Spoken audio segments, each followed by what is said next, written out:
물리법칙이 휴가를 떠나는 곳을 소개해드리려고 합니다. 미스터리 스팟에 오신 걸 환영합니다. 이곳에서 믿을 수 없는 모든 종류의 일들을 목격하고 고개를 갸우뚱하게 될 거예요. 마법이나 주술이 아니니 걱정하지 마세요. 그저 우리의 뇌를 혼란스럽게 만들고 현실의 의문을 품게 만드는 착시 현상일 뿐입니다. 대공황이 극심했던 시절 사람들은 주의를 분산시킬 재밌는 무언가가 필요했습니다. 그래서 엔터테인먼트 업계에서 미스터리 스팟이라는 개념을 탄생시켰어요. 가장 유명한 미스터리 스팟은 캘리포니아 산타크루즈 근처에 있는 곳입니다.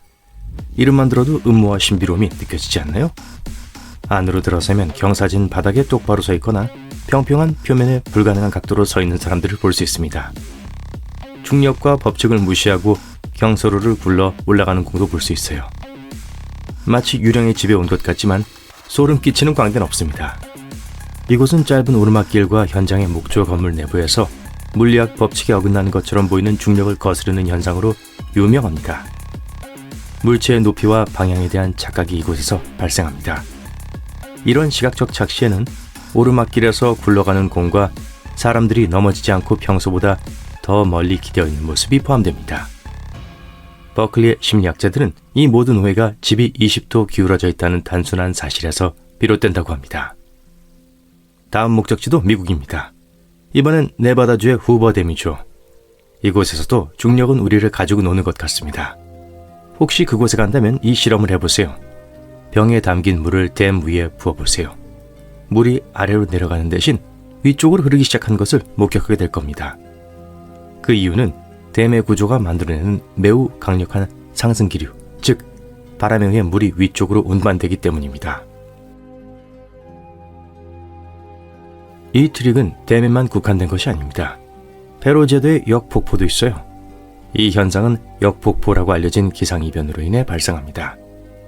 470m 높이의 가파른 바위 절벽 위로 거대한 물보라가 소용돌이치는 모습을 상상해 보세요. 어떻게 이런 기이한 현상이 일어날 수 있을까요? 그건 바로 높고 가파른 절벽 근처에서 회전하는 나선형 공기 기둥이 미니 토네이도 효과를 만들어내기 때문입니다. 그리고 바람이 절벽 가장자리에 부딪히면 더욱 강해져 해안의 물을 빨아들여 절벽 위로 튀어오르고 거대한 물과 바람의 깔때기가 만들어집니다. 아일랜드의 모호 절벽, 아이슬란드의 산, 하와이의 와이푸히아 폭포 등 다른 곳에서도 이러한 거꾸로 폭포를 볼 수 있다고 해요. 대자연이 자신의 기술을 뽐내는 모습이죠. 인도 라다크의 자석 언덕은 정신을 교란시키는 최고의 도로 여행지입니다. 이곳에서는 물체와 자동차가 마치 일종의 자석 소용돌이처럼 오르막을 오르는 걸 볼 수 있어요. 이는 이 지역의 가파른 경사면과 일반적인 레이아웃 덕분에 발생하는 착시 현상입니다. 도로는 오르막길처럼 보이지만 실제로는 내리막길로 변장하여 장난꾸러기 마술사처럼 여러분의 뇌를 속입니다. 중립기어의 차가 저절로 움직이는 것을 볼 수도 있습니다. 차에 유령이 있는 것이 아니라 기본적인 물리학이 작동하는 것입니다. 시동이 꺼져 있어도 운동량과 도로의 미묘한 경사 덕분에 바퀴는 계속 회전할 수 있습니다. 아라가츠산은 인도의 자석 언덕과 비슷한 이야기를 가지고 있습니다. 이곳 역시 스릴을 추구하는 사람들과 자동차 애호가들에게 자석과 같은 곳입니다. 아라가츠산은 터키와 아르메니아 국경에 위치해 있어요. 중력을 거스르는 자동차로 유명합니다. 경사면에 주차된 자동차가 운전자 없이도 저절로 오르막길을 굴러 올라가는 듯한 놀라운 광경을 보기 위해 전 세계 사람들이 이 산을 방문합니다. 근처에는 오르막길을 따라 흐르는 강도 있습니다. 이곳을 방문한 사람들은 내려가는 것보다 올라가는 것이 더 쉽다고 말합니다. 목록의 6번은 미얀마의 황금바위입니다. 이 바위는 금방이라도 언덕 아래로 굴러 떨어질 것만 같습니다. 하지만 떨어지지 않아요. 2500년 넘게 그 자리에 있었으니까요. 이 바위 위에는 지상에서 16m 높이로 우뚝 솟은 멋진 탑이 있습니다. 전설에 따르면 이 바위는 다름 아닌 부처님의 머리카락 한 가닥에 의해 고정되어 있다고 합니다. 이곳이 미얀마에서 가장 중요한 불교 순례지 중 하나인 건 당연해요. 이 바위는 불교 승려의 놀라운 고행에 감명을 받은 천상의 왕이 선택한 바위입니다. 그는 초자연적인 힘을 사용하여 바위를 스님의 머리처럼 보이는 현재의 자리에 조심스럽게 배치했습니다. 그것도 모자라 여자만이 바위를 움직일 수 있다고 합니다. 그래서 여성은 만질 수 없다고 합니다. 모험을 즐기고 싶다면 이 웅장한 바위와 탑으로 가서 중력을 거스르는 이 위협을 직접 목격해 보세요. 미국으로 돌아갑니다. 오레곤 보텍스는 오리건주 사딘 크릭에 있습니다. 1930년부터 관광 명소죠. 이 명소의 소유주는 초자연적인 활동이라고 주장하지만 영리한 착시 현상이 개입되어 있는 건 분명합니다. 전설에 따르면 관광지가 건설되기 전부터 이 지역의 아메리카 원주민들은 이 땅은 금지된 땅이라고 경고했고 말들은 그곳에 가는 걸 거부했다고 해요. 하지만 1904년 일부 금광업자들이 이곳에 시금소를 세웠고 건물은 결국 기이한 각도로 기울어지게 되었어요. 이제 도시의 빛 공해에서 벗어난 아늑한 곳에서 수십억 개의 별이 반짝이는 밤하늘을 올려다보고 있다고 상상해보세요. 하지만 운이 좋게도 텍사스주 마르파에 있다면 조금 더 특별한 경험을 할 수 있습니다. 신비한 구슬이 다이아몬드처럼 밝게 빛나며 100년이 넘는 세월을 함께 해왔어요. 하지만 마르파 라이트라고 불리는 이 빛나는 구슬은 무엇일까요? 글쎄요, 사람들은 모두 자신만의 이론을 가지고 있습니다. 어떤 사람들은 인근 고속도로의 자동차 불빛이라고 생각하지만 그건 재미가 없습니다. 다른 사람들은 이 구슬이 미약한 인간인 우리에게 어떤 중요한 메시지를 전달하려고 한다고 믿습니다. 멋진 호수 가장자리에 서서 장엄한 화산의 그림 같은 풍경을 감상하고 있다고 상상해보세요. 갑자기 큰 굉음이 들리고 불꽃놀이를 하듯 화염이 하늘로 솟구쳐 오릅니다. 하지만 걱정하지 마세요. 화산이 폭발하는 것이 아니라 그저 카와이젠 호수의 화산일 뿐이에요. 이 불타는 광경은 유황가스가 바위를 뚫고 나와 외부 공기와 접촉하면 발화하는 자연현상에 의해 발생합니다. 결과는요? 높이 5m까지 치솟는 화염이 지금까지 본 것 중 가장 멋진 네온 사인처럼 파랗게 타오릅니다.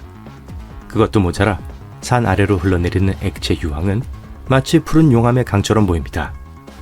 무섭기도 하고 숨이 멎을 것 같기도 한 이 광경은 평생 잊을 수 없을 거예요.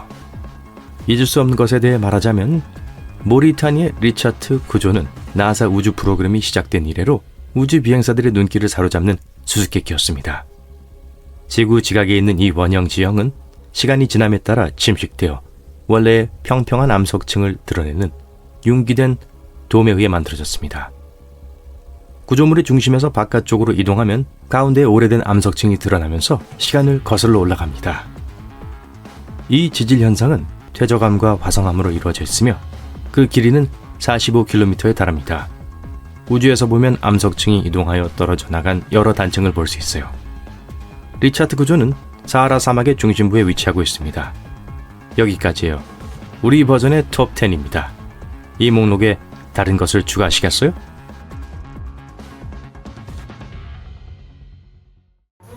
정말 이상하네. 노란 리본을 감은 나무를 봄의 수지가 말합니다. 그녀는 1시간 동안 일본 남부의 이상한 숲을 걷고 있어요. 길을 잃은 것 같아요. 30분 전에 그 리본을 걸고 나무를 뒤로 한 채 걷기 시작했어요. 방향을 틀지 않았고 똑바로 걷고 있었어요. 그런데 30분 후 그 나무로 다시 돌아왔어요. 마을이 그렇게 멀지 않을 거예요. 하지만 마치 숲이 수지를 속이려는 것 같은 느낌이에요. 그녀가 숲에서 나가지 못하도록 나무들이 움직이는 것 같아요. 이 모든 것이 공포영화처럼 보입니다. 밤이 되면 신비한 보이지 않는 괴물이 나타나 나뭇가지에 막대기로 만든 소름 끼치는 공예품을 매달아 놓는 게 틀림없어요. 누구나 당황해서 도와달라고 소리치기 시작했을 거예요. 수지는 달라요. 어떤 위험에도 미소를 잃지 않죠. 게다가 전화와 인터넷도 작동하니까 괜찮아요. 옆으로 몇 걸음 이동한 후 다른 삼나무에 파란 리본을 묶어요. 그러고 나서 표시된 나무를 뒤로 하고 좁은 길을 따라 걷기 시작합니다. 수지가 뭔가를 눈치챘어요. 그 길은 약간 구부러진 모양을 하고 있어요. 수지는 앞으로 뛰기 시작했고 10분 후에 표시된 나무로 돌아왔어요. 여태껏 원을 그리며 걷고 있었어요. 수지는 다른 나무로 걸어가고 거기서 또 다른 굽은 길을 발견해요. 그녀는 핸드폰을 꺼내서 온라인 지도를 열고 위성 사진을 통해 자신의 위치를 확인합니다. 믿을 수가 없어요. 이곳의 나무들은 동심원을 그리며 자라고 있어요. 여러 겹으로요. 누군가 전 세계 들판에 남긴 그 신비로운 원형 무늬와 비슷해요. 충격을 받은 수지는 구독자들에게 이상한 자연 이상 현상을 발견했다고 알리기 위해 휴대폰으로 자신의 모습을 녹화합니다. 촬영하는 동안 누군가 웃는 소리가 들려요. 옆에서 어떤 남자가 웃고 있어요. 그는 수지가 이 숲에 대해 심각하게 말하는 걸 재밌어해요. 그는 여기에 이상 현상 같은 건 없다고 말합니다. 사람들이 나무를 원형으로 심은 거예요. 1973년 사람들은 일부러 그런 방식으로 삼나무를 심었고 10개의 녹색 동심원을 만들었습니다. 이런 원형 조건에서 나무들이 어떻게 자라는지 알아내기 위한 실험의 일환이었어요. 그건 실험 임업이라고 불려요. 나무들이 볼록하게 자라기 시작했고 대층적으로 퍼져나갔어요. 이건 나무 사이 틈새의 크기가 나무의 성장에 영향을 미친다는 걸 증명했습니다. 처음 계획에 따르면 나무는 베어질 예정이었어요. 하지만 그곳은 관광객들과 현지인들 사이에서 인기를 얻었어요. 사람들은 드론을 이용하여 아름다운 사진을 찍고 이 작은 미로의 원형기를 산책하는 걸 좋아해요. 수지는 조금 화가 났어요. 그녀는 구독자들에게 이건 신비한 현상이 아니라고 알립니다. 나무에 대해 수지에게 말해준 그 남자는 폴란드에 있는 신비로운 뒤틀린 숲을 방문하라고 제안해요. 그곳에서 수지는 분명 이상한 현상을 보게 될 거예요. 하지만 그곳에 가기 전에 일본에 있는 또 하나의 흥미로운 장소를 확인하기로 합니다. 아오시마 어촌에 도착해요. 여기서 수지를 처음 맞이한 건 고양이들이에요. 고양이가 사람보다 더 많아요. 사방에 고양이가 있어요. 물고기가 많아서 이곳에 살아요. 옛날에 이곳은 어선을 망가뜨리는 쥐가 많았어요. 사람들은 쥐를 쫓기 위해서 고양이를 이곳으로 데려왔습니다. 쥐는 사라졌지만 고양이들은 그대로 머물렀어요. 그 이후로 사람들은 고양이를 완전한 주민으로 생각해왔어요. 수지의 채널에서 고양이가 나오는 영상이 가장 좋아요를 많이 얻었어요. 하지만 이제 약속한 대로 폴란드로 갈 시간입니다. 구부러진 나무들 때문에 숲이 이상하게 보여요. 나무 기둥의 아랫부분이 구부러져 있어서 배처럼 보여요.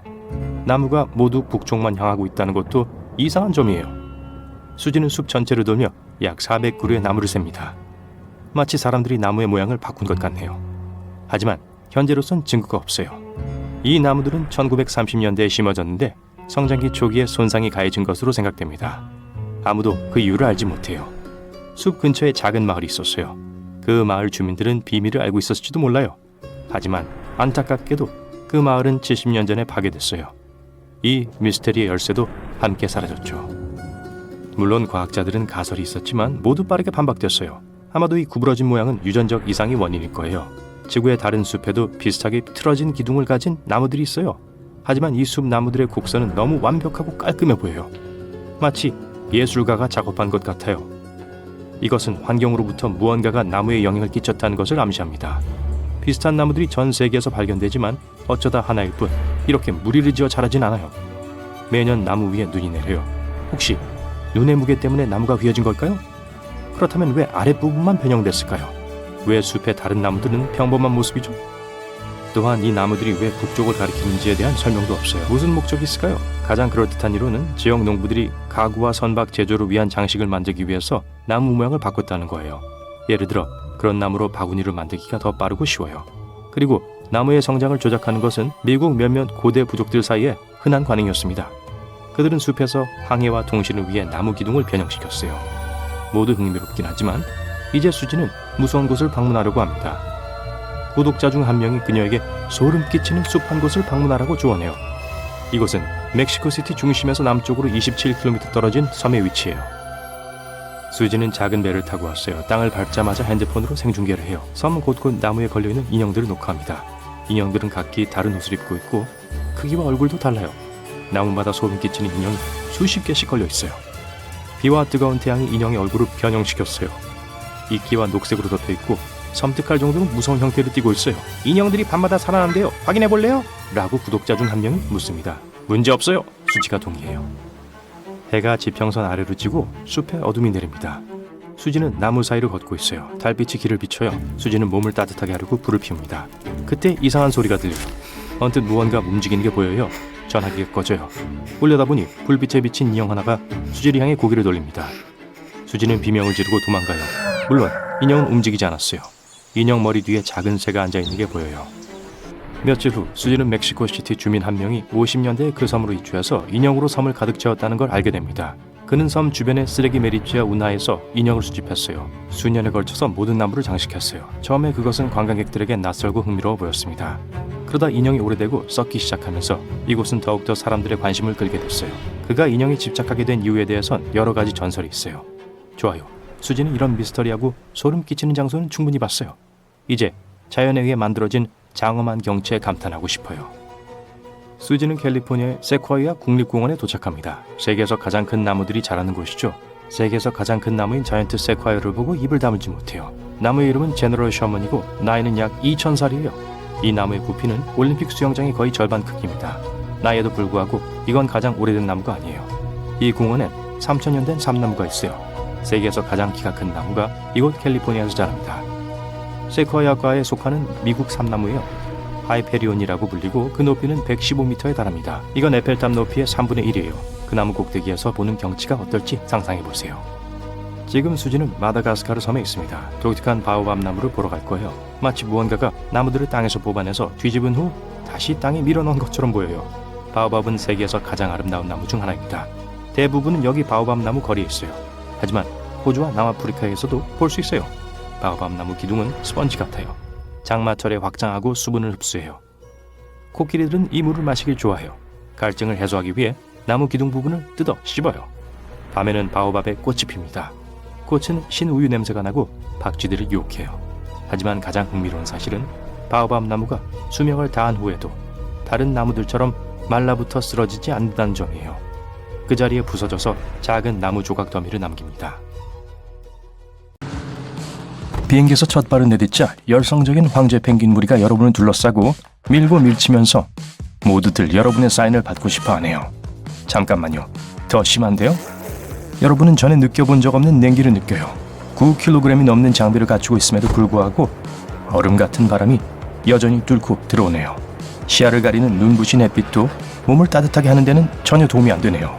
넵, 오늘은 남극에서의 첫날이고 여기 오기 쉽지 않았어요.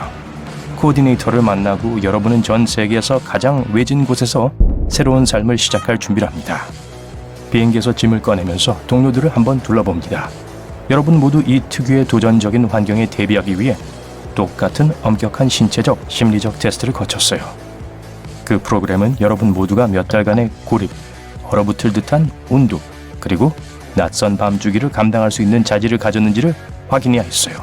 남극에는 1년 내내 일몰과 일출이 단 한 번뿐이거든요. 심지어 여러분이 통과해야 할 신체 검사는 아직 언급하지도 않았어요. 연구원들은 출발할 때 건강증명서를 필요로 해요. 왜냐하면 기지에 보통 의사가 한 명뿐이거든요. 여러분은 처음에는 끝없이 차가운 사막만이 펼쳐져 있어 망설이지만 곧 멀리 큰 건물이 눈에 들어옵니다. 이것은 아문센 스콧 남극점 기지입니다. 깊은 눈 속을 한참 걸어 그곳에 도착했어요. 문을 열고 한 발짝만 들어가도 몸 떨림이 바로 멈추게 되죠. 너무 따뜻해서 모두들 티셔츠를 입고 돌아다니고 있어요. 지구상에서 가장 추운 곳에 있다는 걸 살짝 잊을 뻔했네요. 많은 사람들이 환영하러 나온 것을 보고 여러분은 놀랍니다. 펭귄이 아니에요. 이 연구원들은 남극의 극한 기후에서 연구를 하며 여름 내내 여기 주둔하고 있죠. 회의실에서 소개용 슬라이드를 보며 공식적인 환영을 받습니다. 필수 기본 원칙들은 일이 잘못됐을 때 도움이 될 수 있어요. 식량부터 폐기물 관리에 이르기까지 모든 것이 체계화되어 있어요. 기지는 다른 종류의 배터리까지도 재활용할 수 있는 건 다 재활용해요. 재활용할 수 없는 건 바다를 건너 미국에 배기되기 위해 항해에 보내주죠. 다 보고 나니 코디네이터가 숙소로 안내해요. 머무는 동안 집이라고 부를 곳이죠. 여러분은 남극이 얼마나 놀라운 곳인지 가족과 친구들에게 말하고 싶어 흥분되었는데 다행히 기지는 인터넷 접속을 갖추고 있어요. 하지만 유튜브를 열고 동영상을 클릭하자마자 버퍼링 표시가 뜨네요. 남극 대륙 위에 인공위성이 없다는 건 여러분이 한동안 느린 인터넷에 익숙해져야 한다는 걸 의미하죠. 여러분의 창문을 통해 눈앞에 펼쳐진 설경을 볼 수 있어요. 대륙의 해안 주변과 달리 남극에는 생명체가 전혀 없어요. 식물이나 어떤 동물도 이 깊은 내륙의 환경을 견뎌낼 수가 없거든요. 간간히 바람에 날려온 새 말고는 이 지역 전체는 그저 버려진 얼음바다일 뿐이에요. 아문센 스콧 기지는 이 사막에 홀로 서 있어요. 독특한 환경에서 살아남을 수 있게 기지에는 온갖 종류의 사람들이 필요해요. 요리사, 배관공, 전기기술자, 의료진 그리고 일이 계속 진행되도록 다른 직원들도 필요하죠. 그래야 과학자들이 연구를 할 수 있거든요. 여러분이 이 모든 근로자들의 생활 환경이 얼마나 좋은지 알면 놀랄 거예요. 물론 일반적인 연구시설과 실험실을 찾을 수 있지만 재미있는 활동을 위한 많은 방들이 따로 마련되어 있어요. 기지에는 자체 농구장이 있어 서로 다른 부서가 정기적으로 경쟁할 수 있어요. 심지어 음악과 예술을 위한 방이 온전히 따로 마련되어 있어요. 가장 중요한 건 춥다고 이를 딱딱거리다가 치아가 손상되는 일 없게 치과 의사가 있다는 거예요. 전 세계 요리를 제공하는 식당을 잊지 맙시다. 우리 맛있는 녹색 샐러드 먹고 싶나요? 그렇다면 내부 온실 쪽으로 향해 신선한 과일과 채소를 따러 가세요. 거기서 토마토, 아보카도, 상추 그리고 심지어 열대 과일도 찾을 수 있을 거예요. 온실은 아마 전 대륙에서 가장 습한 곳일 거예요. 놀랍게도 일주일에 약 9kg의 과일들을 생산해낼 정도로 매우 효율적이죠. 물 부족할 일도 없을 겁니다. 기지는 거의 담수가 무한으로 공급되는 곳 위에 세워져 있거든요. 사람들은 특별히 설계된 발전기에 남극에 얼음을 넣기만 하면 이 장치가 녹여서 깨끗한 식수로 여과시키죠. 혹독한 기후로 인한 스트레스로 괴롭다면 사우나에 그냥 뛰어들어가면 돼요. 남극에서 해독하는 것은 좋은 경험 중 하나예요. 이제 시설에 익숙해졌고 쉽게 돌아다닐 수 있으니 이제 일할 때네요. 이 기지는 주로 천문학을 전념으로 하는데, 왜냐하면 수정같이 맑은 남극의 하늘은 연구원들이 우주의 놀라운 이미지를 포착할 수 있게 해주거든요. 남극은 지구상에서 가장 건조한 곳이라 이런 사진 찍기에 완벽한 곳이에요. 대기 중에 수증기가 거의 없어요. 하지만 여러분은 다른 이유로 여기 왔어요. 이 기지는 화산 활동 연구도 하는 곳이에요. 과학자들은 남극 대륙 빙하 아래에 묻혀있는 91개의 화산을 발견했는데, 여러분의 임무는 이것들에서 표본을 수집하는 거예요. 다시 몹시 추운 바깥으로 나오면 치아가 딱딱거리기 시작하죠. 다행히 여기 기록된 최저 기온만큼 춥진 않아요. 남극은 섭씨 마이너스 85도까지 추워져요. 이건 끓는 물 한 잔을 공중에 던지면 땅에 닿기도 전에 얼음으로 변할 정도의 차가운 온도예요. 그런 온도에서는 기지를 나오는 것조차 거의 불가능해요. 남극이 가장 따뜻했을 때가 섭씨 마이너스 12도였는데 그게 여름의 절정이었어요. 발굴 현장에 다가가면서 경관의 변화가 눈에 띄기 시작해요. 사방에 언덕 꼭대기와 가파른 바위 턱이 있어요. 해안에 가까워질수록 더 많은 동물 생태가 보여요. 저 멀리 펭귄 무리도 보이네요. 여러분은 꼭대기에서 용암을 뿜어내는 거대한 산을 보기를 기대하면서 주변 지역을 살펴보죠. 사실 아무것도 보이지 않아요. 왜냐하면 화산이 여러분 발 바로 밑에 있기 때문이에요. 이 대륙이 유명한 것은 얼음 아래에 있는 거대한 땅덩어리 일부 때문이에요. 남극 대륙은 거대한 얼음장처럼 보일지 모르지만 실제로는 거대한 대륙이 아래에 있어요. 그 뜻은 다른 대륙과 마찬가지로 화산, 산, 계곡이 있다는 걸 의미해요. 과학자들은 최근 남극 대륙에는 거대한 산맥뿐만 아니라 지구상에서 가장 낮은 지점이 있다는 걸 발견했어요. 만약 그 많은 화산 중 하나라도 폭발한다면 표면 얼음의 큰 부분을 녹일 것이고 바다로 얼음 유출을 증가시킬 겁니다. 해수면이 상승하고 전 세계 해안 지역들이 범람할 거예요. 바닷물도 교란되어 해양 생물들이 위험에 처하게 될 거예요. 그래도 운 좋다고 생각해도 돼요. 이 모든 화산들은 현재 휴면 상태이니 작업을 시작해도 돼요. 장비를 풀어 땅을 파기 시작해요. 여러분과 팀은 휴대용 화면을 통해 진행 상황을 모니터링하는 동안 따뜻하게 지낼 수 있는 작은 텐트를 쳐요. 배에서 꼬르륵 소리가 나고 팀원들이 갖고 온 샌드위치를 찾아 뒤지네요. 당연히 여기선 샌드위치를 쿨러에 넣고 다닐 필요가 없죠. 음식 냄새를 맡은 남극의 새들이 여러분이 먹는 동안 머리 위를 빙글빙글 돌기 시작하네요. 자려고 누웠는데 3겹짜리 옷이 티셔츠 하나에 불과하다는 느낌이 나네요. 여러분은 옷을 더 껴입고 텐트 지퍼를 올려 마침내 휴식을 취해요. 강한 바람이 텐트를 부풀리고 밖에 으르렁거리는 소리가 들리는 것 같아요. 깜짝 놀랐지만 남극에는 북극곰이 없다는 게 기억났어요. 사실 큰 포식자는 하나도 없기 때문에 마음 편히 잘 수 있어요. 하늘은 늘 그렇듯 밤새 그대로예요. 이 대륙에서는 매 하루가 6개월 동안 지속돼요. 여러분 일이 끝났으니 짐을 싸서 기지로 돌아가는 긴 여정을 시작합니다. 몇 시간 후 남극의 더 친숙한 평지로 돌아오게 되고 마침내 연구소의 따뜻한 곳으로 가게 됩니다. 기지에서의 며칠간은 큰 성공이었어요. 여러분은 우리가 이 신비로운 대륙에 대해 좀 더 이해할 수 있도록 도와줬을지도 몰라요. 그래도 얼음층 아래에 숨겨진 더 놀라운 것들이 분명 많이 있을 거예요. 미래에 우리가 뭘 찾게 될지는 아직 아무도 모릅니다.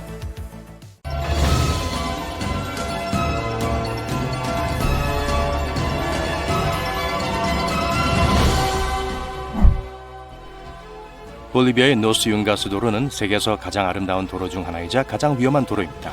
아찔한 높이의 절벽길을 따라 자전거를 타고 울창한 볼리비아 정글과 안개가 자욱한 산을 멀리서 내려다보는 상상을 해보세요. 정말 멋진 경치입니다. 하지만 3m 폭의 도로를 달리고 있고 그중 일부는 포장도 되어 있지 않다는 사실을 알게 되면 소름이 돋을 수 있습니다. 그럴 만한 이유가 있습니다. 매년 200명 이상의 사람들이 이 험난한 산길에서 추락해 사망하는데 가드레일이 없는 것은 전혀 도움이 되지 않습니다. 걷는 것을 더 좋아한다면 파키스탄의 후사인이 다리를 고려해보세요. 이 다리는 공식적으로 세계에서 가장 위험한 출렁다리이지만 파키스탄에서 유일한 다리는 아닙니다. 보리 호수 위를 가로지르는 질고 긴장감 넘치는 횡단 구간으로 다리의 판자가 많이 떨어져 나왔고 전체 구조물이 바람에 불길하게 삐걱거리는 소리가 납니다. 그럼에도 불구하고 이곳은 주요 관광 명소가 되었지만 근처에 보이는 낡고 부서진 다리는 비명을 지르며 추락할 것 같다는 인상을 더할 뿐입니다. 그래도 아래 호수가 탄자니아의 나트론 호수가 아니라는 사실에 감사할 수 있을 거예요. 물에 빠지더라도 생존할 수 있는 기회는 있습니다. 하지만 나트론 호수에 물에 빠지면 그렇지 않습니다. 이곳의 pH는 피부를 녹이는 10.5로 물이라고 하기에는 알칼리성 수프에 가깝습니다. 이곳이 평화로운 것은 당연합니다. 여기 살고 싶어하는 생명체는 거의 없습니다.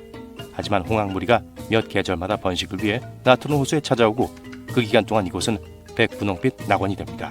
정말이에요. 반면에 에티오피아의 다나킬 함몰지는 전혀 그렇지 못합니다. 아름다운 외계 풍경에도 불구하고 이곳은 아마도 지구상에서 가장 외로운 곳일 겁니다. 소금, 유황철로 만들어진 노란색, 주황색, 초록색 언덕은 지구상 어디에서도 볼 수 없는 경관을 만들어냅니다.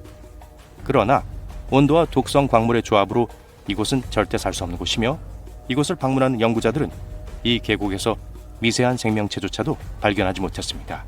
정말 다른 행성처럼 아름답고 황량한 곳입니다. 반면에 생명으로 가득 차 있지만 전혀 가고 싶지 않은 섬이 있습니다. 스네이크 아일랜드는 이름 그대로 뱀으로 가득한 섬이죠. 실제로 뱀, 특히 독사가 너무 많아서 브라질에서는 모든 방문객의 섬 출입을 금지하고 있습니다. 하지만 출입이 금지되지 않았다고 해도 해안에 내리자마자 독사에 물릴 수 있는 곳에 용감하게 갈 사람은 많지 않을 거예요. 네바다 사막 한가운데 있는 플라이 가널천은 인간이 질투심에 사로잡혀 만들어졌다고 생각해요. 1926년 사람들이 우물을 파기 위해 이곳에 오기 전까지 이곳은 그저 사막의 일부에 불과했습니다. 그러나 그들은 곧 자신들의 방식이 잘못되었다는 것을 깨달았습니다. 펄펄 끓는 물이 나와서 식수로 부적합했죠. 50년 후 또 다른 시도가 있었지만 같은 일이 벌어졌습니다. 배운 게 없나요? 어쨌든 뜨거운 물은 땅속에서 계속 뿜어져 나왔고 오늘날에는 빨강, 주황, 노랑으로 물든 거대한 간헐천 군락을 볼 수 있습니다. 물리거나 데이거나 떨어질 수 있는 곳들로부터 잠시 벗어나 고요한 숲속을 산책해 보세요. 이곳은 일본에 있는 사가노 대나무 숲으로 목소리를 낮추고 그저 바라만 볼 수밖에 없는 경이로운 자연공원입니다. 대나무 숲에서 들리는 바람 소리는 공식적으로 인정받은 최초의 사운드스케이프이기 때문에 귀를 기울여 보세요. 일본에서 가장 번화한 도시 중 하나인 교토에서 차로 30분 거리에 이런 곳이 있다는 것이 더욱 놀랍습니다. 이제 신선한 공기를 깊이 들이마셔보세요. 물속으로 들어갈 거예요. 너무나 뻔한 이름을 가지고 있는 그레이트 블루홀은 지구상에서 가장 아름다운 곳 중 하나입니다. 벨리 제한에 위치한 이 거대한 싱크홀은 유명한 관광 명소로 특히 다이버들에게 인기가 높습니다. 실제로는 전체 동굴 시스템으로 이루어져 있으며 더 깊이 잠수할수록 더 기이하고 그림처럼 아름답다고 합니다. 하지만 상어들에게도 인기 있는 곳으로 황소상어와 귀상어가 한 번 이상 목격된 적이 있으니 주의하세요. 이곳에서 수건을 준비해 바베큐를 즐길 준비하세요. 다르바자 가스 분화구가 기다리고 있습니다. 이번에는 땅속에 또다시 거대한 구멍이 생겨서 불타고 있습니다. 50여 년 전 중앙아시아 투르크메니아에서 이곳을 발견한 지질학자들은 지하의 인화성이 강한 가스인 메탄이 엄청나게 매장되어 있다는 사실에 놀라움을 금치 못했습니다. 그들은 가스가 퍼지는 것을 막기 위해 불을 질렀고 그 이후로 구멍은 계속 불타고 있습니다. 폭이 60m가 넘고 깊이가 30m가 넘는 이 구멍은 언제 연료가 바닥날지 아무도 모릅니다. 또 너무 뜨겁다고요? 그럼 해파리와 함께 수영을 해보죠. 팔라우의 락 아일랜드 중 하나에 있는 해파리 호수는 이름 그대로 해파리가 가득한 곳입니다. 2005년에는 이곳에 약 3천만 마리 해파리가 있었어요. 현재는 70만 마리 정도만 남아있지만 그 수가 점점 늘어나고 있어 관광객들은 실제로 해파리와 함께 수영할 수 있습니다. 쏘이기 전까진 맞죠. 농담이에요. 이 해파리는 독침이 없으니 안전합니다. 물론 해파리가 침을 기울기로 결정하기 전까지는요. 깊은 곳 얘기가 나와서 말인데 고만통 동굴이 다음 목적지입니다. 보르네오 섬에 있는 이 동굴은 박쥐가 많이 서식하는 것으로 보아 배트맨의 아지트였을지도 모릅니다. 밤이 되면 야행성인 이 동물들이 수천 마리씩 동굴 밖으로 날아오르는데 이 광경을 보고 있노라면 왜 아직도 그곳에 있는지 의문이 들 정도입니다. 하지만 용기를 내어 동굴 안으로 들어가면 자연이 우리에게 준 다양성에 감탄하게 됩니다. 동굴 바닥과 벽에는 수많은 박쥐 배설물이 쌓여 있어 수백만 마리의 바퀴벌레, 기생충, 거대한 지네에게 먹이와 보금자리를 제공하고 있기 때문이죠. 신기하네요. 좋아요, 전 갈게요. 여러분도 저만큼이나 떠나고 싶은 마음이 간절하다면 이곳으로 가보세요. 볼리비아의 마디디 국립공원입니다. 이곳은 남미에서 가장 큰 보호지역 중 하나이며 엄청나게 다양한 동물, 새, 곤충이 서식하는 곳입니다. 모기는 많지만 야생 마코 앵무새, 원숭이, 카피바라를 비롯한 수십 종의 동물을 볼 수 있는 몇 안 되는 곳 중 하나입니다. 하지만 야생동물이 항상 여러분을 반갑게 맞이하는 것은 아니며 관광객을 공격한 사례도 있는 것으로 알려져 있으니 조심하는 것이 좋습니다. 중간계의 프로도 베긴스처럼 느껴보고 싶은가요? 지금이 바로 그 기회입니다. 아이슬란드에 있는 티 파티에 오신 분들을 환영하는 스리 누카 기구르라는 이름의 잠자는 화산이 있습니다. 아이슬란드의 또 다른 악명 높은 화산인 아이아프 얄라 조클과 혼동하지 마세요. 네, 둘 다 이름이 어려워서 혼동하기 쉽죠. 이곳에서 관광객들은 실제로 화산 안으로 안내를 받아 1시간 가까이 화산 내부에서 마그마 풍경을 바라보게 됩니다. 스리 누카 기구르가 갑자기 깨어날 수 없다고는 하지만 누가 알겠어요? 만약을 대비해 힘의 반지를 가져오는 것을 잊지 마세요. 가장 낮은 던전부터 가장 높은 봉우리까지, 그리고 이제 우리는 중국의 후아산에 도착했습니다. 세계에서 가장 위험한 하이킹이라고 불리는 데는 그만한 이유가 있습니다. 높고 무섭기도 하고 갈 길이 멀기 때문이죠. 2100m 높이라는 말만 들어도 다시 생각하게 만드는 이 산에 깎아지는 듯한 벽에 나무 판자 몇 개가 못 박혀 있습니다. 하이킹 시작 지점에 도착하면 안전장비를 착용하고 돌아갈 수 없다는 것을 깨닫습니다. 이제 끝까지 걸어가야 합니다. 그리고 다시 돌아와야죠. 하지만 운이 좋다면 수백 명의 관광객이 몰려있는 것을 보고 몇 시간 동안 기다리기 싫다고 핑계를 댈 수 있어요. 마지막으로 여러분을 정말 놀라게 할 우크라이나의 프리피아트로 안내해 드릴게요. TV 프로그램 체르노빌을 보셨다면 이 지역에서 무슨 일이 일어나는지 아실 겁니다. 못 보셨다고 해도 너무 서운해하지 마세요. 마을의 대부분은 여전히 방문객의 출입이 제한되어 있지만 이미 가이드 투어가 진행되고 있습니다. 무시무시한 만큼 잊을 수 없는 풍경에 이끌립니다. 고요함 덕분에 최대한 조용히 지낼 수 있습니다. 또한 사람들이 도시 전체를 버리면 어떤 일이 일어나는지 직접 눈으로 확인할 수 있습니다. 자연이 한때 도시였던 곳을 되찾습니다. 벽과 가로등 기둥을 따라 기오르는 덩굴, 콘크리트 아래에서 돋아나는 나무와 덤불, 그리고 이 황량한 곳의 주요 명소는 녹슨 대관람차입니다. 제 등골이 오싹하네요.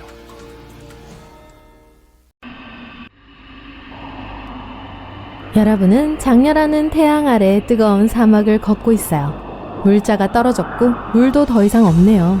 여러분은 비에 대한 환상을 꾸지만 하늘에는 구름이 없어요. 한 걸음 한 걸음 걸을 때마다 점점 더 힘이 빠지고 쓰러지게 되었죠. 근처에 작은 연못이 있는 게 보여요. 진짜 물인가요? 아니면 신기루인가요? 일어설 수가 없어서 그곳까지 기어가요.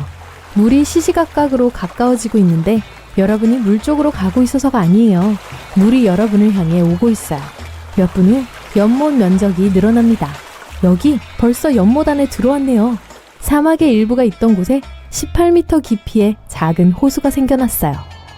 이 실제 사건은 2014년 튀니지 사막에서 일어났어요. 튀니지 남부 지역에는 인구가 거의 없기 때문에 정확히 언제 호수가 나타났는지 아무도 몰라요.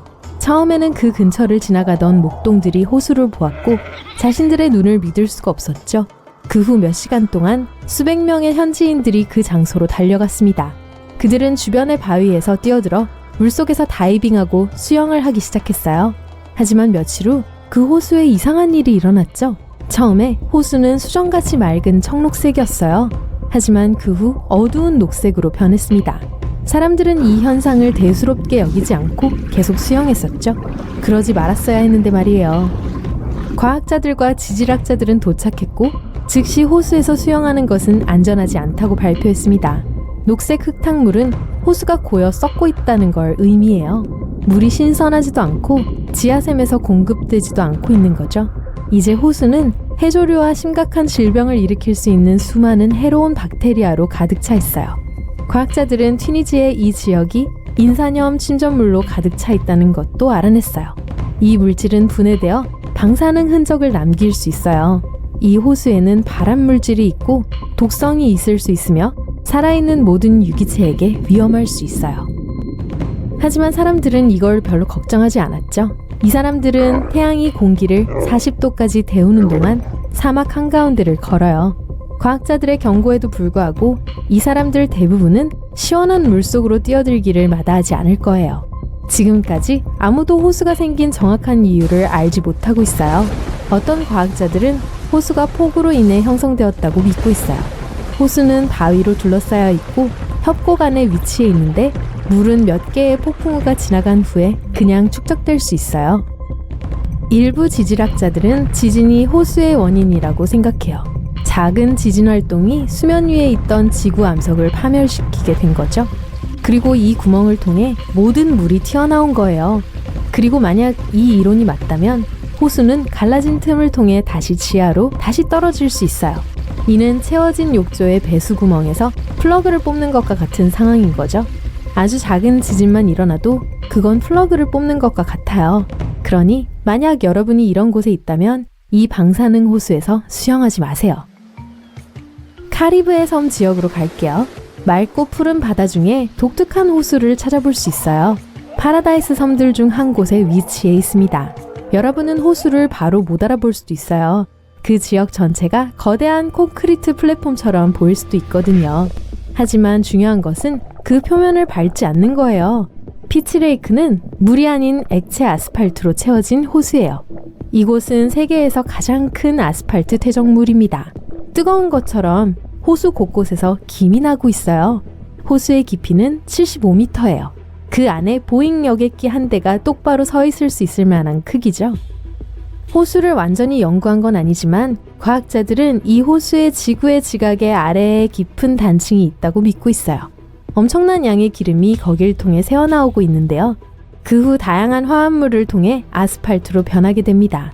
대략적인 추정에 따르면 이곳에는 약 1000만 톤의 뜨거운 물질이 있어요. 이론적으로 그런 조건에서는 어떤 생명체도 존재할 수 없지만 과학자들은 미생물 군집을 발견했어요. 왜 그런지 모르겠지만 이 생물들은 이곳에서 살아남는 법을 배운 것 같아요. 즉, 지구 밖에도 생명체가 존재할 수 있다는 걸 암시해요. 토성의 가장 큰 위성인 타이탄은 표면에 많은 탄화수소 호수가 있어요.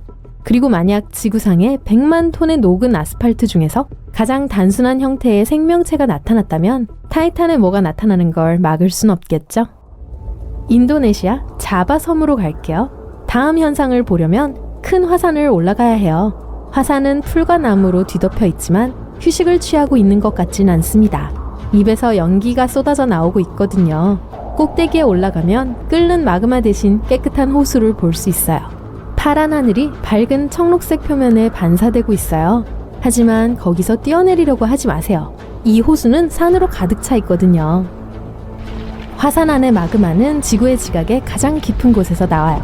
이 눈부시게 밝은 액체는 다양한 녹은 금속과 화학화합물로 이루어져 있어요. 그리고 호수는 이 금속 입자들로 가득 차 있죠. 게다가 화산은 이산화황 가스를 방출해요. 이 가스가 금속과 결합될 때 아름다운 청록색을 띠게 되죠. 여긴 밤에 다시 오시는 게 좋겠어요. 어떤 곳에는 황이 많이 농축되어 있습니다. 이 축적물들은 호수에서 나와 공기와 접촉하게 되는데요. 그때 주변의 모든 것들이 밝은 푸른색 불꽃을 내뿜게 됩니다. 옆에서 이걸 관찰하는 것은 안전하지만 너무 가까이 가지 마세요. 이 섬 근처에는 산성호수가 하나 더 있어요. 여기 또한 공기 중으로 유황가스를 방출하는데 이게 산소와 접촉했을 때 쉽게 점화되죠. 그리고 이런 일이 일어나면 가스가 밝은 파란색 전기 불꽃을 터뜨려요. 낮에는 불길을 보기가 어렵지만 밤에는 멀리서도 이런 섬광을 볼 수 있습니다. 우리의 다음 목적지는 호주예요. 숲 위 높은 곳에 드론을 띄웁니다. 녹색의 울창한 숲들 사이에서 여러분은 밝은 분홍색 점을 볼 수 있어요. 우리가 찾던 호수예요. 이번에는 아름다운 분홍색 때문에 여러분은 수영을 하지 않을 수가 없죠. 여러분은 거기서 휴식을 취하면서 아름다운 사진을 찍을 수 있어요. 이 호수는 수천 명의 관광객들을 끌어모으지만 과학자들은 최근에야 이 특이한 색깔의 이유를 알아낼 수 있었어요. 멜버른에 있는 이 짠 호수 바닥에는 특별한 조류가 자라면서 빨간 색소를 분비하고 있는데요. 햇빛, 높은 온도, 그리고 적은 양의 강수량으로 호수를 분홍색으로 바꾸는 거죠. 그런데 이런 현상이 호주에만 일어나고 있는 게 아니에요. 전 세계에는 분홍빛의 물이 있는 호수들이 곳곳에 있어요. 여러분은 세네갈, 볼리비아, 케냐, 그리고 많은 다른 나라에서 그것들을 찾을 수 있죠. 이곳들의 물 또한 짜고 특이한 조류의 붉은 색소를 포함하고 있어요. 우리는 뜨거운 해변을 떠나 추운 캐나다로 날아갑니다. 여기서 얼어붙은 아브라함 호수를 볼 수 있어요. 얼음을 밟아보니 안에는 거대한 얼어붙은 방울들이 보이네요. 해파리 모양의 이 거품은 수천 개나 있어요. 이는 메탄입니다. 인화성이 강한 물질이죠. 풀, 나뭇잎, 나무 조각, 그리고 호수에 떨어지는 모든 유기 물질은 메탄을 방출하는 수많은 박테리아의 먹이가 됩니다. 언물과 접촉하면 메탄은 수만 개의 얼린 공으로 변해요. 얼음이 녹으면 방울은 터지고 지글거리죠. 이 현상은 북극해의 일부 해안에서도 관찰될 수 있어요. 그곳에서 방울의 크기는 풍선보다 몇 배 더 클 수 있어요.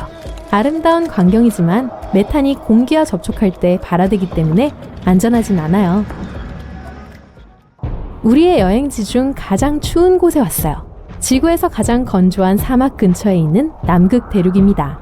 건조하다고 해서 반드시 덥다는 의미는 아니에요. 그런 곳은 강수량이 가장 적은 지역을 말합니다. 사막은 모래와 선인장이 있는 곳이 아니라 거의 살아있는 생명체가 살지 않는 곳을 말해요.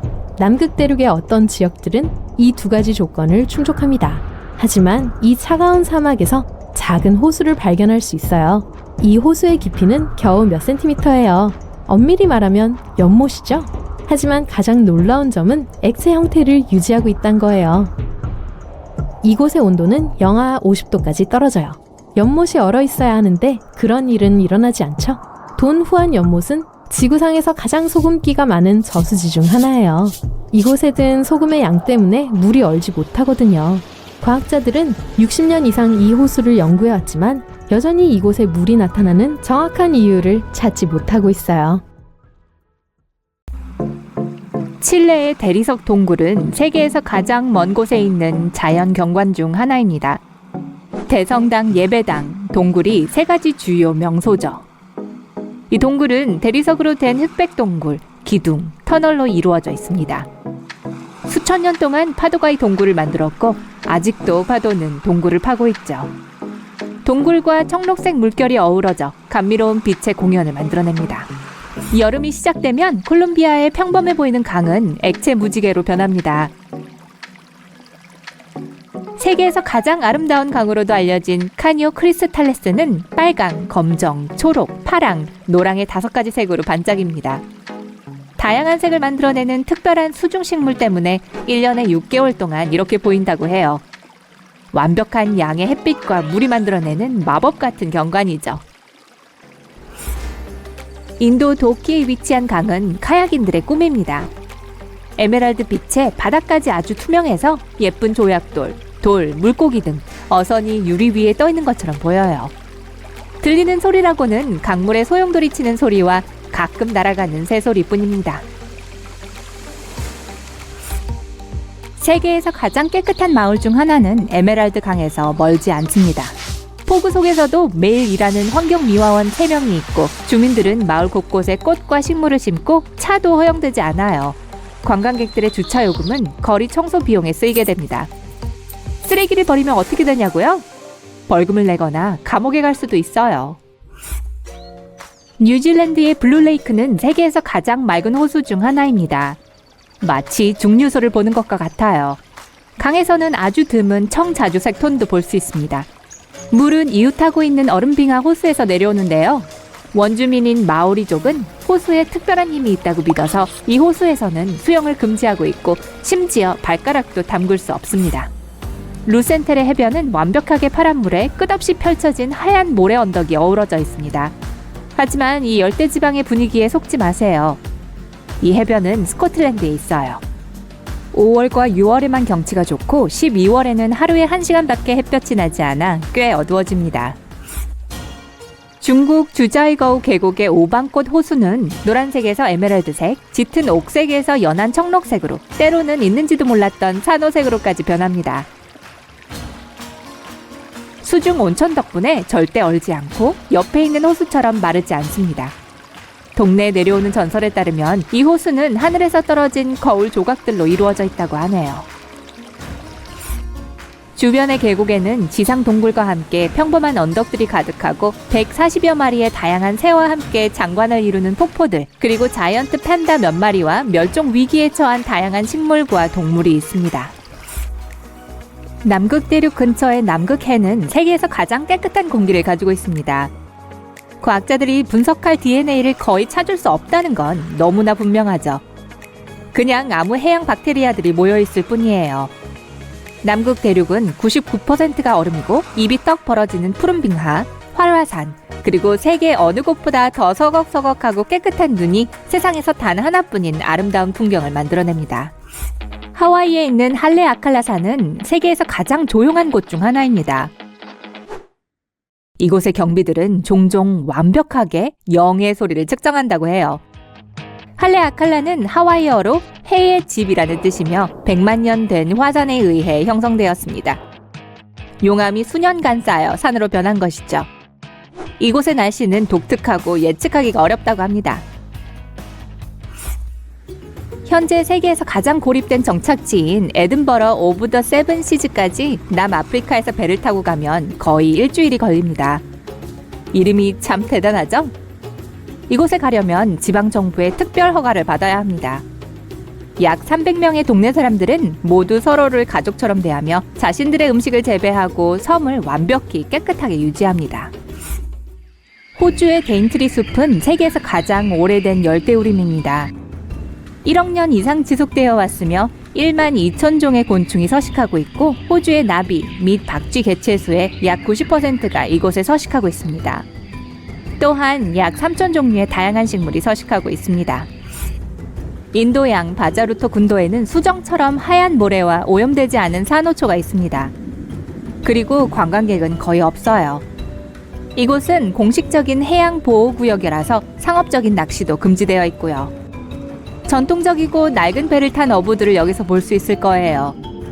따라서 이곳의 산호는 여전히 완벽한 상태를 유지하고 있습니다.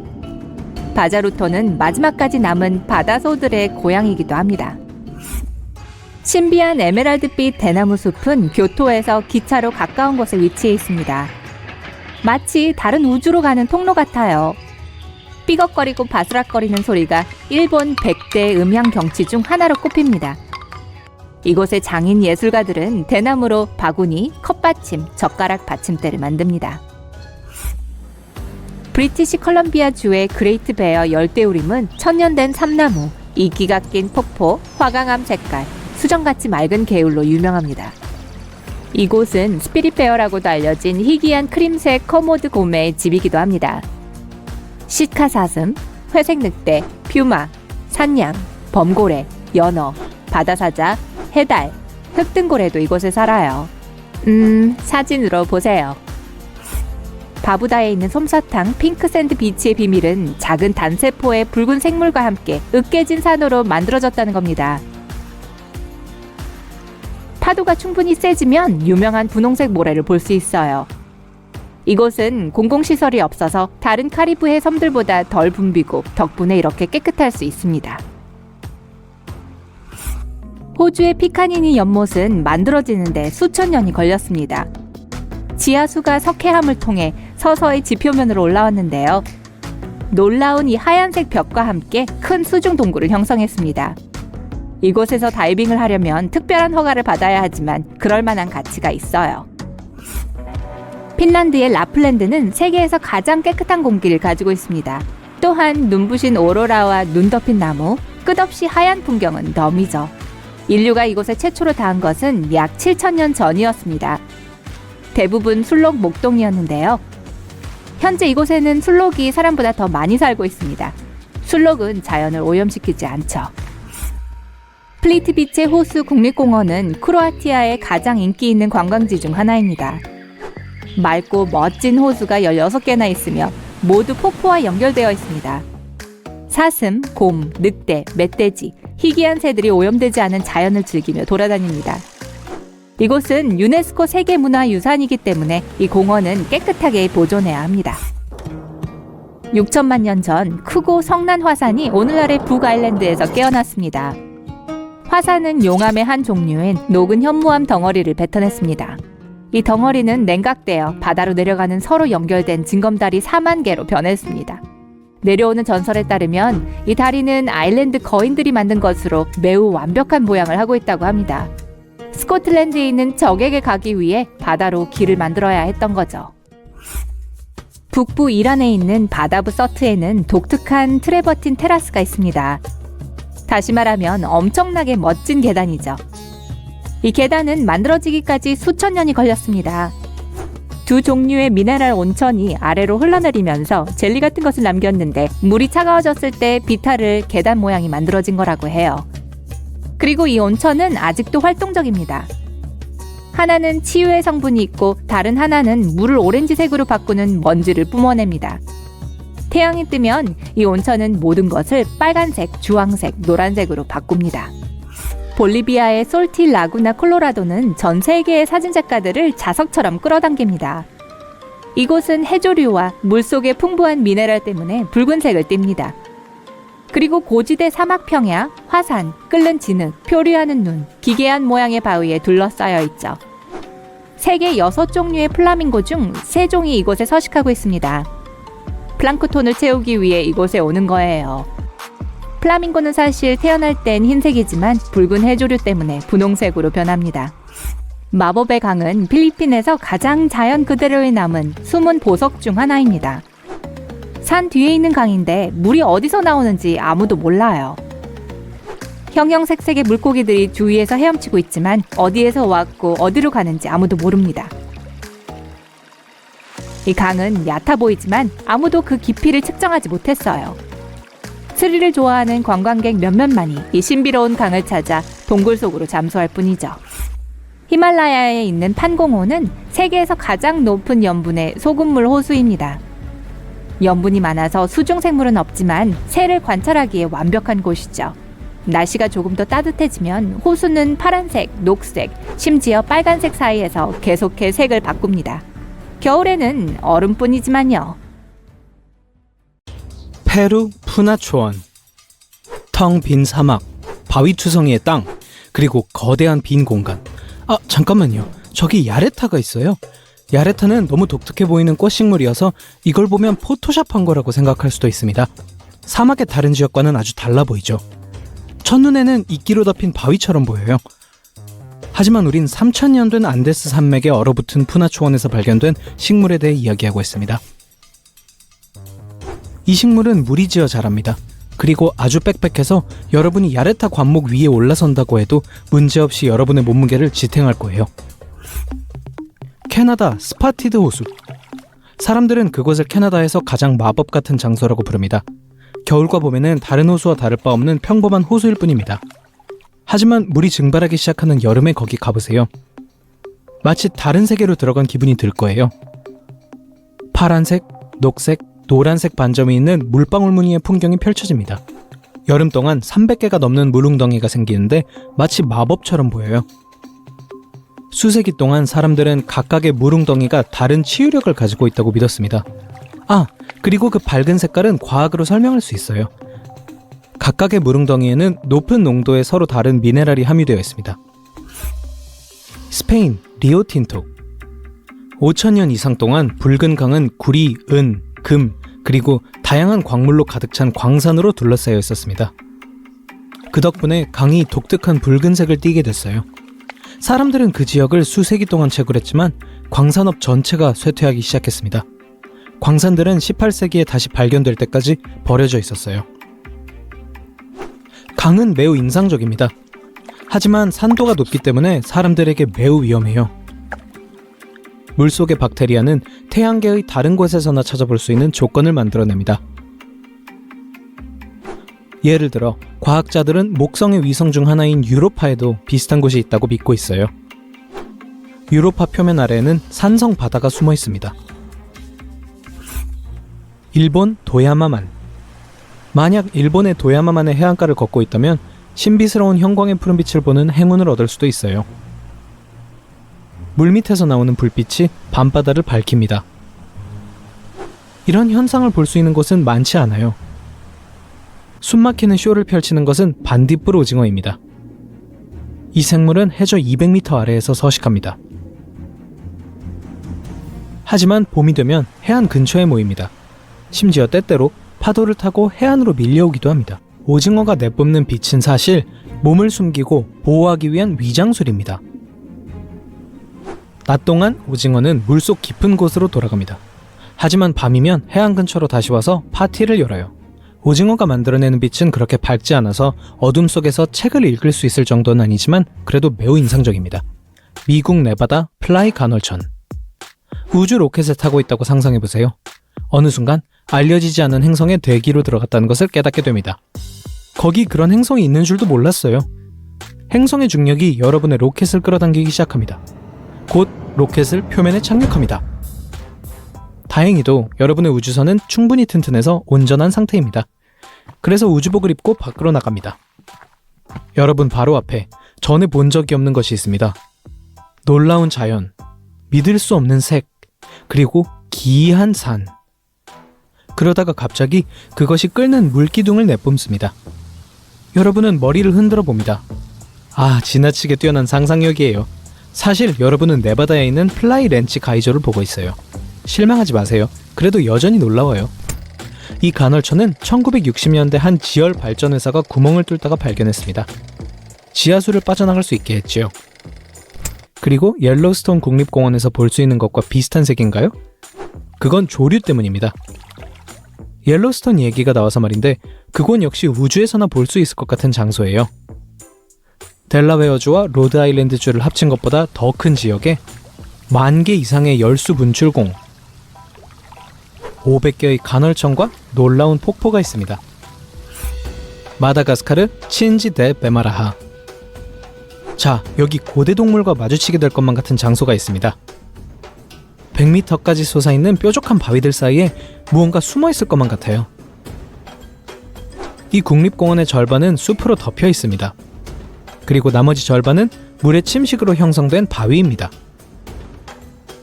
이곳은 카멜레온, 이구아나, 개구리, 그리고 다양한 여우원숭이종과 같은 많은 동물의 서식지입니다. 아이슬란드 바트나요쿨 빙하. 지구상에 있는 불가사의를 찾고 있다면 아이슬란드에 꼭 들르세요. 그곳에서 유럽에서 가장 큰 빙하를 발견할 거예요. 어떤 곳에서는 얼음의 두께가 914m 이상 되기도 합니다. 바트나요쿨에는 탐사할 수 있는 30개의 배출 빙하가 있어요. 한때 만년설에서 얼음이 흘러내려오던 통로였지만 계곡의 경계들 안에 남게 되었습니다. 아이슬란드의 유명한 얼음 동굴은 해빙수가 지표면으로 올라가려고 하면서 빙하를 통해 흐를 때 형성됩니다. 보통 기온이 더 높고 물의 흐름이 더 센 여름에 발생합니다. 온도가 내려가면 물은 얼어요. 그렇게 동굴의 모양이 형성됩니다. 영국 스코틀랜드 스테파. 스테파는 다른 행성에서나 볼 수 있을 것 같은 무인도입니다. 일단 그 섬을 보면 많은 비밀이 숨겨져 있다는 느낌을 떨칠 수 없어요. 하지만 실제로는 바다새와 바다표범에 의해 거의 완전히 점령된 조용한 곳입니다. 그렇다 하더라도 놀라운 바위 기둥 덕분에 독특하고 신비로운 느낌이 든다는 사실을 부정할 수는 없어요. 지역 사람들은 특이한 동굴에 대한 전설을 퍼뜨리기를 좋아합니다. 바위 기둥의 대부분은 화산 폭발로 인해 수백만 년 전에 형성되었습니다. 뉴질랜드 반딧불 동굴. 마법 동굴의 입구를 찾았다고 상상해보세요. 배를 저어 들어가 안을 살짝 들여다보고 싶어집니다. 그러면 보물을 찾을 수 있어요. 바로 너무나 아름다운 경치죠. 닫힌 동굴 안에서 마치 휘황찬란하게 별이 빛나는 하늘 아래 있는 것처럼 느껴질 거예요. 그런 것을 보기 위해 은하수까지 여행할 필요가 없습니다.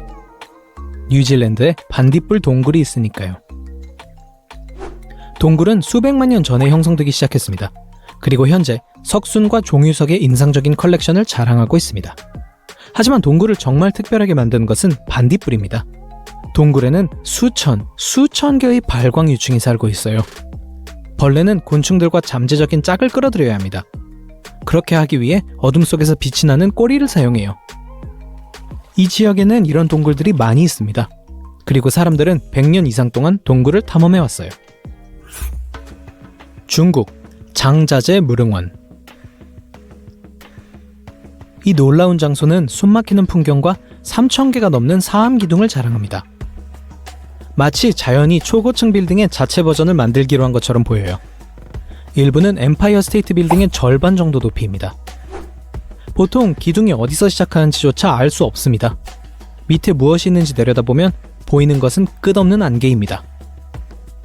구름 속에서 사라진 기둥 사이에 2개의 천연 석교가 떠 있는 것 같습니다. 사하라의 눈. 그것은 수천 년 동안 숨겨져 있던 수수께끼입니다. 이 지역물은 땅 위에 서 있을 때는 발견하기 어렵습니다. 그래서 사람들이 우주를 탐험하기 시작할 때까지 발견되지 않은 거예요.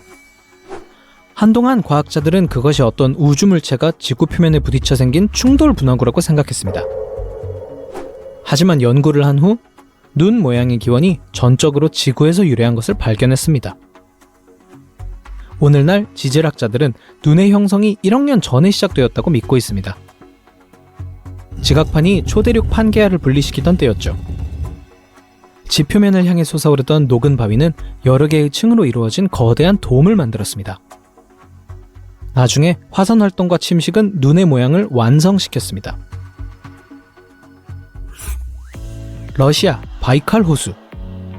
세계에서 가장 깊고 가장 오래되고 가장 큰 담수호 중 하나는 분명히 무슨 비밀을 감추고 있을 거예요. 이 호수는 1월 초부터 5월까지 얼어 있습니다. 여름에는 물이 너무 맑아서 40m 아래까지 볼 수 있어요. 시베리아 산에서 녹은 얼음이 믿을 수 없을 정도로 깨끗하기 때문입니다. 또한 바이칼 호수에는 미네랄 소금이 없습니다. 볼리비아 살라르데 우유니. 이곳은 남아메리카에서 가장 극단적인 곳 중 하나입니다. 세계에서 가장 큰 염전이 1,400평방킬로미터 이상 뻗어 있습니다. 수천 년 전에 선사시대 호수가 증발했을 때 나타났어요. 두껍고 짠 지표면이 수평선 너머까지 뻗어 있습니다. 어느 순간 어디에서 땅이 끝나고 하늘이 시작되는지조차 헷갈리게 되죠. 칠레 아타카마 사막. 세계에서 가장 건조한 사막은 바위로 된 풍경, 소금 호수, 모래 언덕, 그리고 극한의 기온으로 유명합니다. 사막의 어떤 지역에서는 거의 500년 동안 비가 오지 않았어요. 땅에서 나오는 물이나 영양분이 없기 때문에 식물도 없습니다. 그래서 마치 화성 같은 다른 행성에 있는 느낌이 들어요. 하지만 밤이 되기를 기다리세요.